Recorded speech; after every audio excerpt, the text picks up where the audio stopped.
What's the craziest thing you heard or witnessed at a rich people event? Story 1. I was a server at a really nice restaurant and ended up working a dinner in our private room for the president of a major movie production studio's birthday. One of the guests at the dinner was apparently a major producer and insanely rich. I heard them discussing how he had decided to collect every bottle of a very nice winemaker's specific vintage. To put into context, this bottle would probably go for about $2,000 per in a restaurant. Not sure what retail would be. And had a full-time employee tracking down private collections and restaurant wine cellars that might have bottles. At that point, he had over 4,000 bottles of the one wine, organized by serial number in a custom-made cellar. He told a story about how Martin Scorsese had bad-mouthed a franchise he funded, and when he later called looking for funding for The Irishman, he told him to go fudge himself. At one point in the dinner, his assistant, one of 3 assistants sitting at the end of the long dinner table, informed him that the first truffles of the season had been delivered to some chef in Tokyo. So, producer guy goes, "Great. Anyone want to go to Tokyo this weekend for a truffle tasting?" A couple of people said yes, so he instructed the assistant to make sure one of the jets is available for the trip. They stayed 3 hours after we closed, bought every bottle of the same brand of wine, different vintage, we had in our cellar for the road. Let me taste a 1989 Chateau Haut-Brion, and tipped $30,600 for the lateness of their departure. Wild night. Edit. It wasn't Kevin Feige, for those trying to guess. He wasn't American. Answer. A full-time employee tracking down private collections and restaurant wine cellars that might have bottles. He instructed the assistant to make sure one of the jets is available for the trip. This is what people rarely understand about the ultra-rich. They rarely do anything for themselves. Instead, they employ a whole company of people to sort out the logistics and details of whatever they want to do. Flying a bunch of people to Tokyo on a private jet probably didn't even faze the assistant. Story 2. My friend had a friend who was one of those crazy rich Asian type of dude. Watch the movie, and you will know what I mean. One day, this rich dude was driving his Ferrari in the toll road. My friend was in another car following him for a car meetup event. This dude crashed his Ferrari to another car and then stopped in the side of the road. He went out, called someone, and waited while smoking with my friend. He acted like normal, nothing happened, my friend said. In 10 minutes, suddenly, there was a yellow Lamborghini came up. The Lambo driver went out, took the Ferrari key from the rich dude, hands, and then sit inside the crashed Ferrari. The rich dude drove the Lambo and continued the journey. Apparently, the new driver will take the fall for every single crash-related problem. Oh yeah, police was there the whole time, and they did not bother to talk or approaching the rich dude before the Lambo driver came up. Story 3. Learned about the yacht life. I once had super wealthy bosses, and they were talking about their friend who owned several buildings and who had a big yacht, so the yacht was always ready to go, which meant that it had a full complement of personnel, paid full-time down to chefs and servers. It was basically a hotel at sea. The thing is, the guy rarely used it, so you had a boatload of bored people who had nothing much to do. If the guy goes to Europe, he would rather fly there and have the yacht head there ahead just in case he felt like using it, which wasn't all the time. Answer. One summer, I'm strolling the docks one night and come across this crowd in front of one yacht watching through the windows, so of course I gotta check it out. One of the crew members was working on dressing a spray bottle of "I can't believe it's not butter" in some sort of doll costume. It's a memory so absurd that I sometimes question if I imagined it. Story 4. When we were poor, our daughter went to a private preschool that was great for her disability, and they accepted us at hardly any tuition in exchange for speaking at fundraising events for them on our daughter's benefit from being at the school. At their big fancy yearly ball dinner, we were speakers, and they sat us at a donor table. We were literally stealing dinner rolls to make our Carl Budig sandwich meat better. At the auction portion, one of the ladies explained that last year she bid on and won the African safari, but she didn't have anyone to go with her, so she donated it back to this year's event. As that vacation came up for bid, she goes, "Wait, my niece loves animals and travel. I'll take her." And she went and bought it for her second year in a row. Answer: I would imagine being the scholarship kid at any private school would be a difficult experience.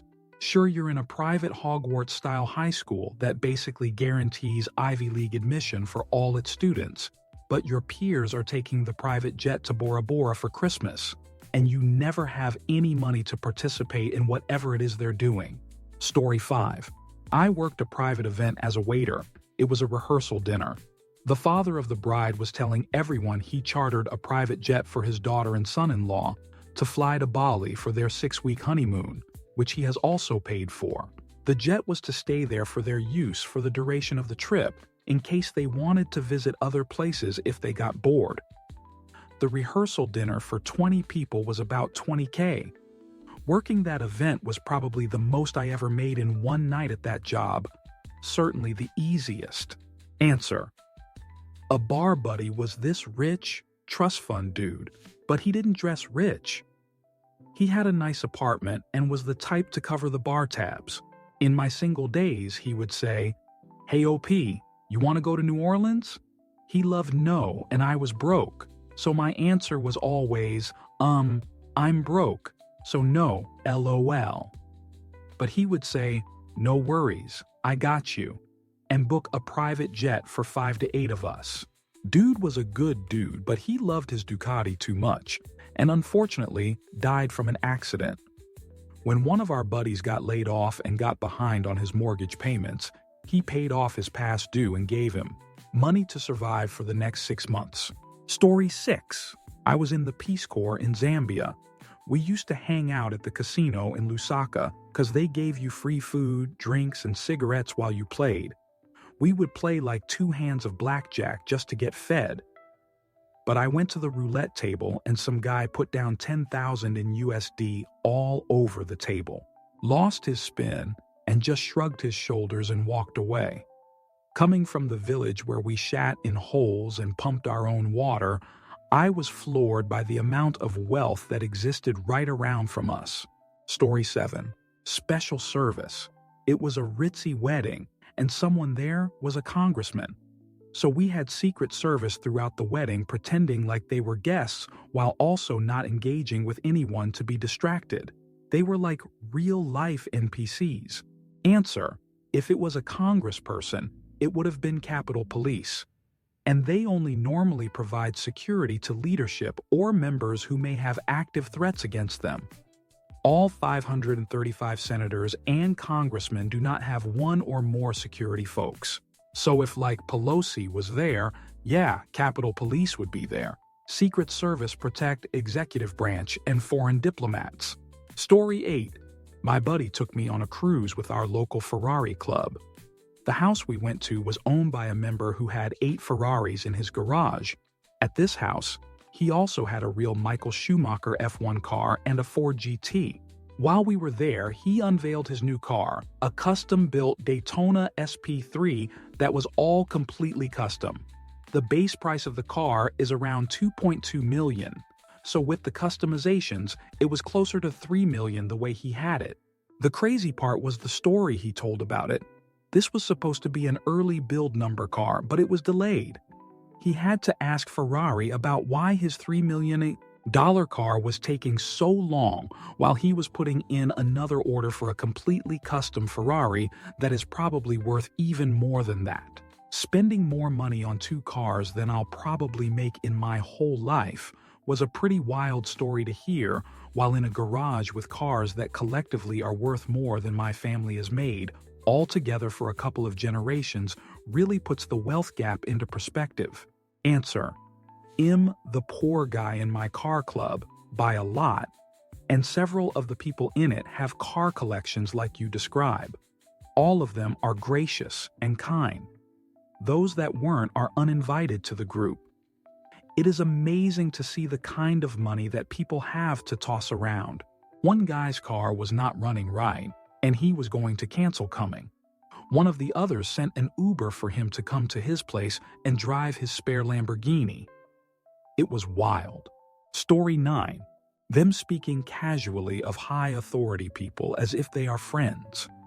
It was expected that they knew each other, but the casuality got me unprepared. Answer. The CEO of my company came down to visit our office and took all the managers out to lunch. He asked for an update on projects going on, and one person mentioned having been stuck in limbo because of the state agency not getting us the approval. He asked if anyone had tried calling the governor. After he looked around and saw a table full of blank stares, he pulled his phone out and did just that. Apparently, the governor is a buddy, and the situation was resolved the next day. Story 10. I was hired to be a photographer at a wedding. They had rented the venue at a very expensive vineyard. There was a mansion there, and as part of the deal, the bridal party got to stay at the mansion. The owner is almost never actually there. He lives in a big White House, if you know what I mean. I show up early the morning of the wedding and am greeted by the butler, who's more or less exactly like what you'd think, but younger and not English. Throughout the day, I was all over the mansion taking pictures. During a lull, I was chatting up the butler. The weird thing was that he said it's shift, work, that there are basically 3 of them, maybe another guy for filling in, I'm not sure, and it's 8-hour shifts.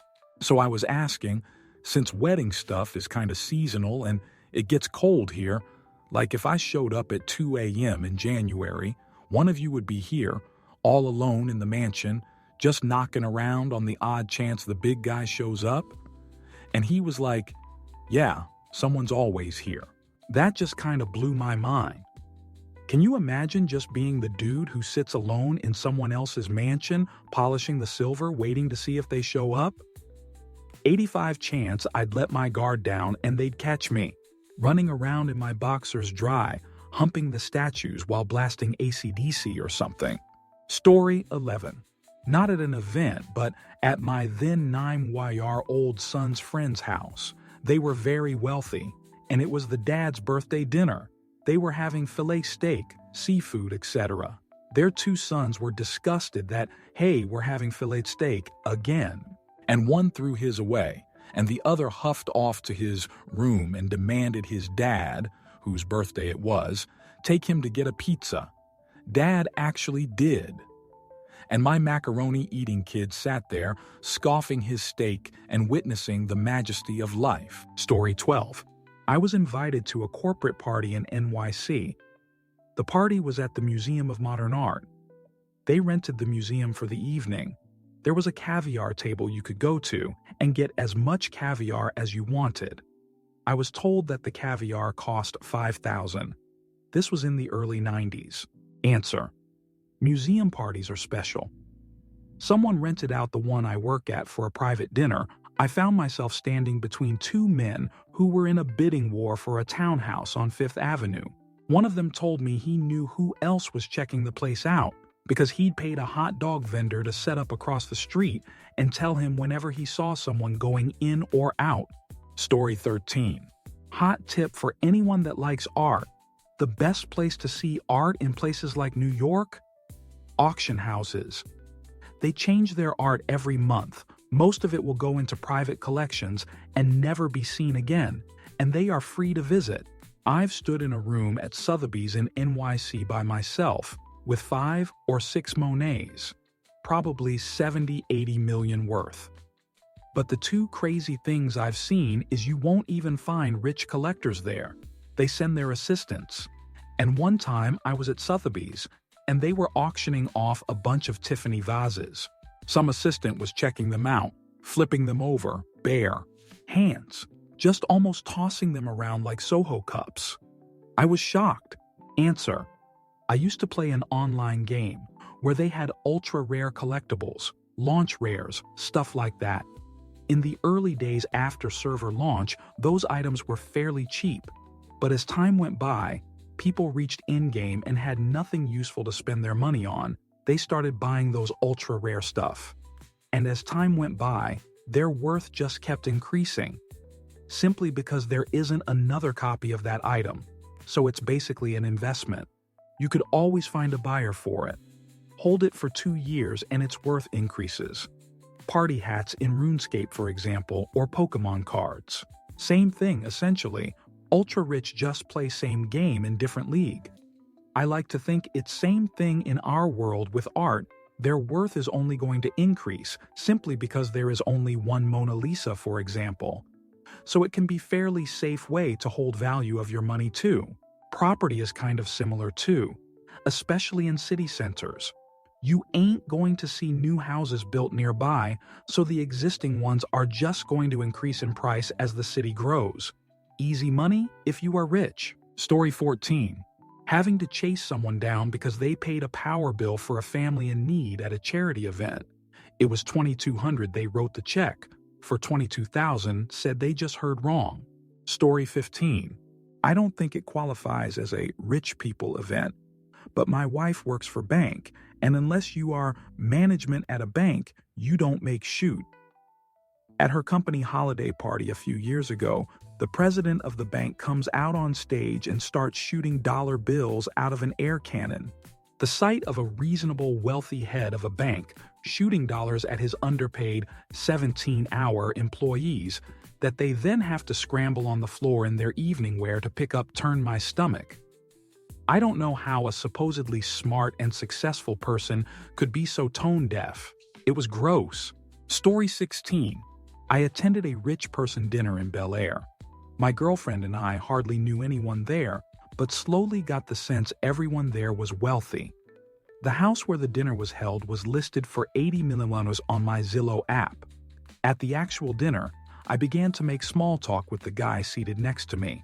We started talking about traveling, and he said his friend recently raced with the Porsches in Germany. I looked at him and said, "Oh, you mean he raced Porsches in Germany? That's great." He looked at me confused and said, "No, he raced with the Porsche family," and rattled off a couple names of the Porsche-heers that apparently they were friendly with. Story 17. When I was in school, I got paid $20 to work silent auctions for fundraising events in NYC. Most of them were for private schools in Manhattan. I swiped a credit card for a woman who bid $25,000 for her 5-year-old to be principal for a day.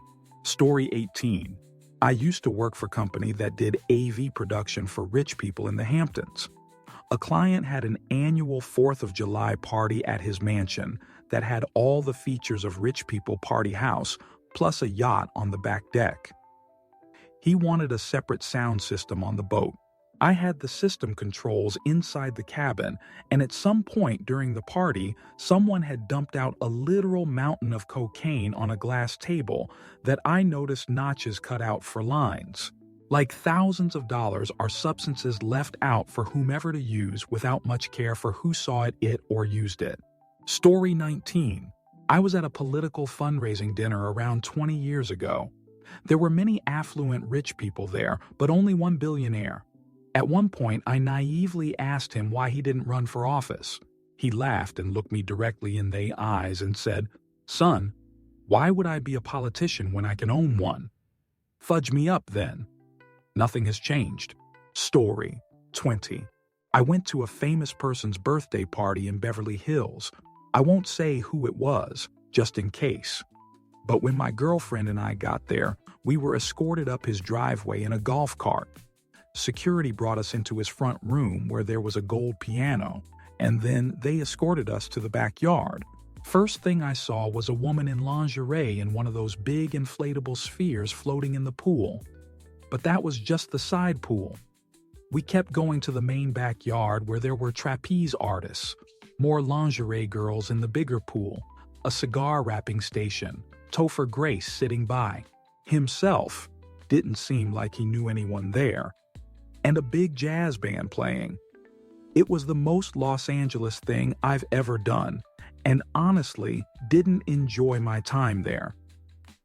We left early because of how self-important everyone seemed.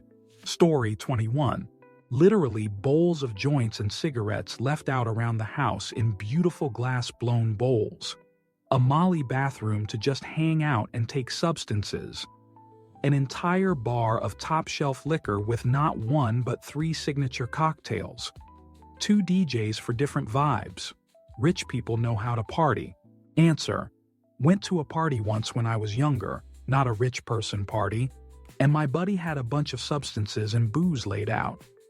At the dining room table, formally laid out with all his mom's nice china filled with substances, with signs he handmade with a calligraphy set, crystal glasses, and he even decanted the MD 2820 and Boone's Farm. Classical music playing in the background. You can feel rich even if you're not. Story 22. Not me, but my friend worked catering at this fancy charity auction and said people were casually bidding $50K on a weekend trip like it was pocket change. The wildest part was when someone bid $20K on a bottle of wine just to immediately gift it to someone else at the table. Meanwhile, my friend was making minimum wage, serving them and stressing about rent that month. Answer: was at a large Midwest U.S. gala event about a year ago, hosted by a famous comedian. They didn't auction items, just did a live auction-style bid rally. Who will commit to a $500 donation? That kind of thing. Almost every, if not all, the tables had someone pledge $10,000. That was impressive, given the size of the crowd. What floored me, however, were the number of people who stood up when they asked who would donate $100,000. Dozens of people were in for that. And then more than a few more for much larger amounts. I appreciate why people like donating like this, and believe that many of them are doing it for sincere reasons, versus simply just performative social flexing. But Manas, a former low-income person who now has some money and insight into the tax breaks, other perks behind this type of giving, I wish wealthy Americans would just pay a more equitable share of taxes. Not even big, successful fundraisers like the one I attended can make up for what a lot of the people in that room are siphoning off with the convoluted U.S. tax code. Story 23. There's not a huge difference in lifestyle between 10 and 30 million. I literally had nothing to relate to. He's one of my best friends and the kindest guy you'd meet. He drives an older truck from the early 2000s and likes t-shirts and shorts. Answer: I mean, he's not terribly wrong. Granted, I am a regular middle-class guy without significant wealth, but it does make sense, especially if they live normal lives. People with 10 million and 30 are probably in generally the same state. They don't have to worry about money for typical expenses, housing, food, etc. They don't have to work, as their net worth is enough to last them through any retirement scenario. They can travel, do fun things, etc., without thinking too much about how much things cost. That makes their lives a whole different thing than for, presumably, you and I, who have to worry about those things every day. But they're not buying yachts, private jets, sports teams, or hiring rock stars to perform at private events either. The sorts of extravagances that you see people mentioning in this thread are things that they could afford exposure to, renting a private jet, etc., on rare occasions, but they couldn't do on a whim or have them be a fundamental part of their lifestyle. They can buy a house nicer than you and I will ever have, but they can't buy that 80 million mansion someone was talking about up thread or get one of the jets, etc. In this case, it's a matter of what's the difference between 10 million and a billion, and what's the difference between 30 million and a billion? The answer in both cases is pretty close to a billion, despite the fact that to the rest of us, even the smaller numbers and the lifestyle they enable are unachievable. Story 24. I went to school with a lot of crazy rich kids, the richest of whom were normally Russian. A few stick out to me. It was a boarding school, so we had all our stuff there all term. At the end of term, One kid piled his stuff on the side of the road and got into an all-white Rolls-Royce as it pulled up. As it left, a second all-white Rolls-Royce pulled up and collected all his things. One of the nicest kids you'll ever meet decided he wasn't going to go into student accommodation at uni, so he decided to buy a house. I asked him out of interest how much money he had access to. His dad had given him $3.2 million in spending money to last him 5 years. We also had a designated helicopter landing pitch for anyone who flew in. Story 25. At a very rich people wedding, the groom's father talking about what a sound financial investment it was for this other rich girl to marry his son. To top it all off, the groom was 200 gay. Story 26. This is pretty subtle, but I was visiting someone and the conversation of middle-class tax cuts came up. Someone said, "Yes, I agree. I think that's exactly what they need." I've always heard absolutely everyone in my life identify as some form of middle or working class. I never heard someone use they as a pronoun with discussing the middle class because they recognized that they were way above it. Answer: I was raised poor in the South. I'm now middle class in San Francisco. There's a lot of rich people in San Francisco, and some of them are more accessible than usual because they run startup tech companies. Like as a hobby, they then have employees and assistants and go to events with normal people. Several of my friends work for these startups, so in my life, I've probably heard people refer to the middle class as them almost much as us, from both above and below. Story 27. I was once at an all-you-can-eat lobster dinner put on by a company as a reward for high-performing employees, and a tipsy millionaire started yelling at his bosses who were worth hundreds times more than him because the wine selection was subpar. I was once told to get my pilot license after complaining about being in a long-distance relationship. Story 28. Good friend of mine catered Zuckerberg's birthday party a while back, and the dude had an entire McDonald's with all the food, packaging, and such flown into his fudge backyard. None of the cooks were McDonald's employees, but fine dining line chefs making Big Macs and other shoot, while the rest of them made all the real food for the sober adults. Story 29.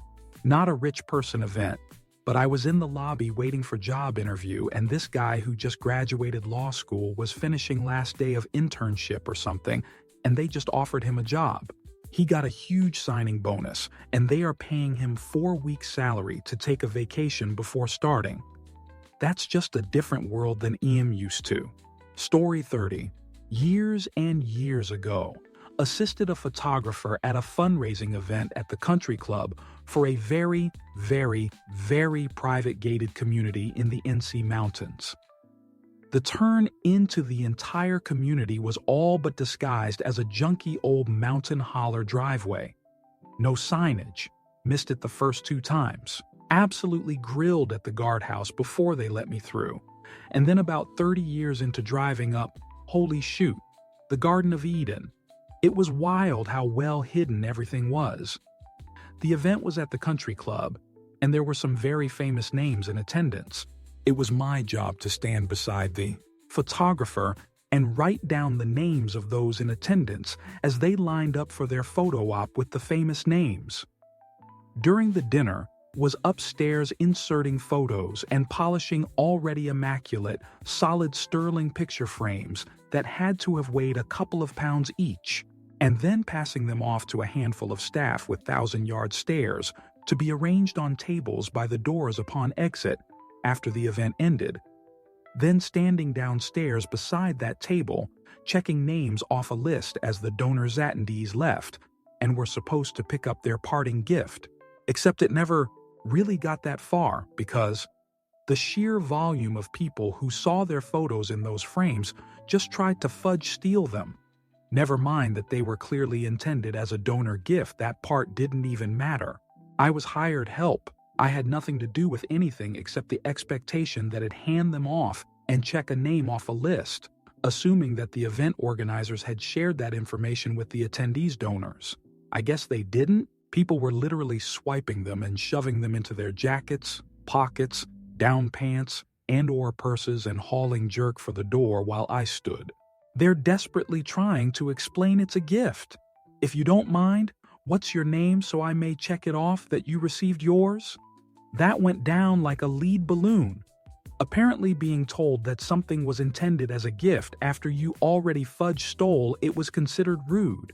Maybe you should have asked before you tried to shove it down your pants? I've witnessed wealth. I don't possess it, but I've been in the company of more than plenty and sometimes to the point of excess. But this was on a level of its own.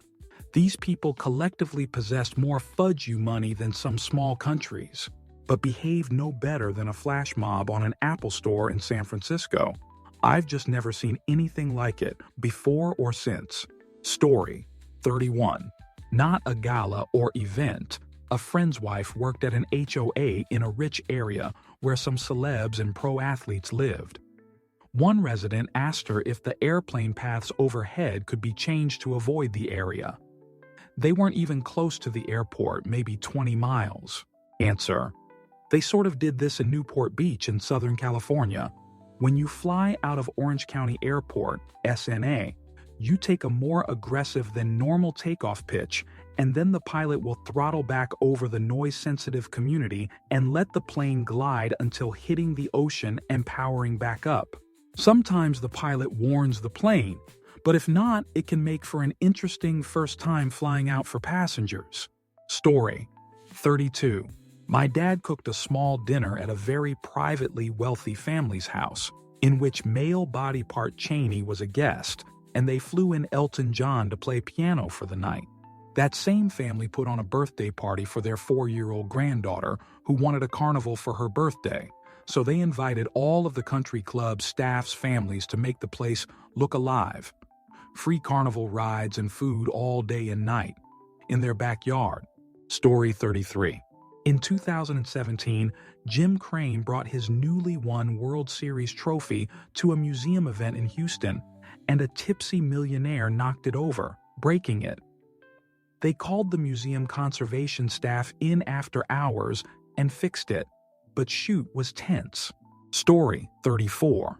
I worked in catering while in law school, worked a super rich family's daughter's wedding where the dessert course was a whole show. A giant ice sculpture of a dove was carted out, probably 10 ft high. In the middle, there was a giant gold ball. Once it got set, they pushed 2 racks of glasses up next to the sculpture on opposing sides. Then, 2 guys with chrome bore drills drilled into the sides of the sculpture, and desert wine came pouring out of the internal globe into the waiting glasses. According to the wedding planner, the sculpture was $15K. The wine in the sculpture was close to $50K. Story 35. I worked at the Montage Resort in Laguna Beach, CEA. A centimillionaire threw a birthday party for himself. He hired John Legend and Don Henley to put on a show for him.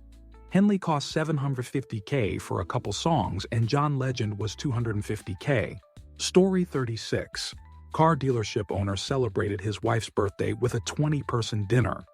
The entertainment was Joan Osborne, What If God Was One of Us? Weirdest event I have ever done sound for. Story 37. Through some odd connections, I found myself at a private dinner that included the then-current treasurer of a U.S. state. This was decades ago. His wife was young and gorgeous, and everyone, not me, was drinking steadily. As the night wore on, the state treasurer demonstrated his ability to touch the tip of his nose with his tongue, and my connection, the one who got me invited, said, "That's why he always has a beautiful blonde in his arm." Raucous laughter all around. Later I said something to my connection about the treasurer's wife, and they laughed, rolled their eyes, and said, "That's not his wife, that's his girlfriend." Well, one of them. After further discussion, it was revealed that every woman there was either a side piece or casual open thing, and most of the men, all VIPs rich, had wives at home. Meanwhile, I was from a small coastal Gulf of Mexico fishing village, and this was the kind of thing I only saw watching Dallas. Tame by current standards, but back then it was scandalous. Story 38.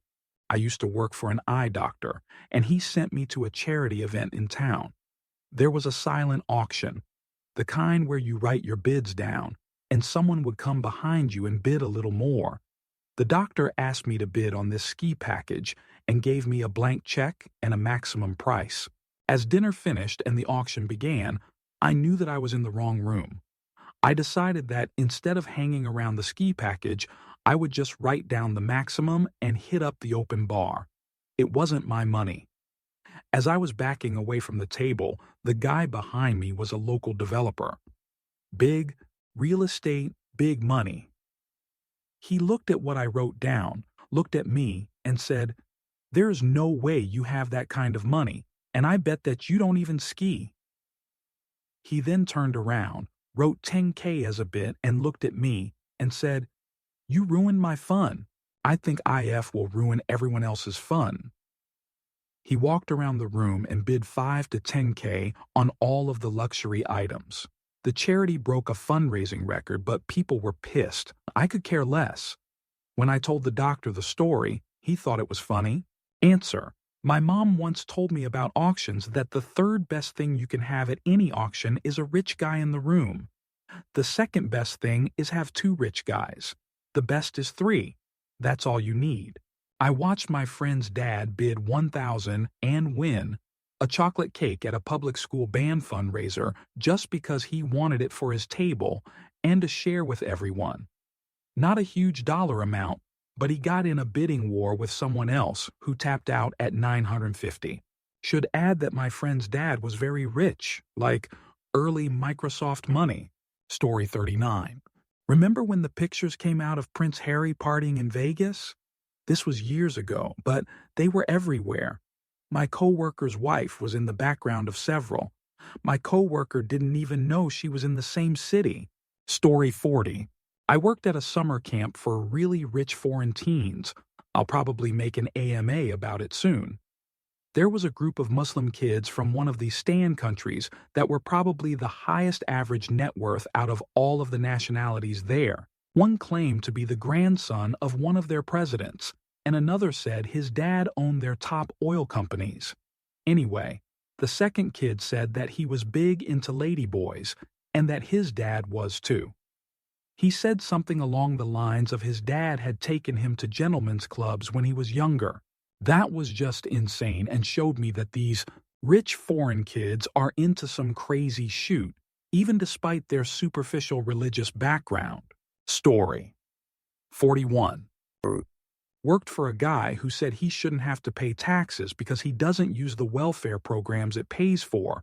I get where he comes from, but taxes pay for so much more than just welfare. Same guy also said that he lies on his taxes because if he gets audited, then he'll just pay what he owes. But if he doesn't, then it's free money. Answer: I worked retail right when Amazon was getting really big. Unlike today, it used to be the case that you didn't pay tax on Amazon goods. The guy comes in to price match Amazon, no problem. What we do is mark down the subtotal so that when tax is added, it comes out to what Amazon's price would be. For example, if Amazon is selling something at 100, we would sell it for 91.12 or whatever tax added to be 100. This guy was furious, saying that he doesn't pay taxes. "Oh, sir, I think you're misunderstanding. You're not paying for taxes. The total is X." "No, I see it right there on the screen. The subtotal is X and the total is Y."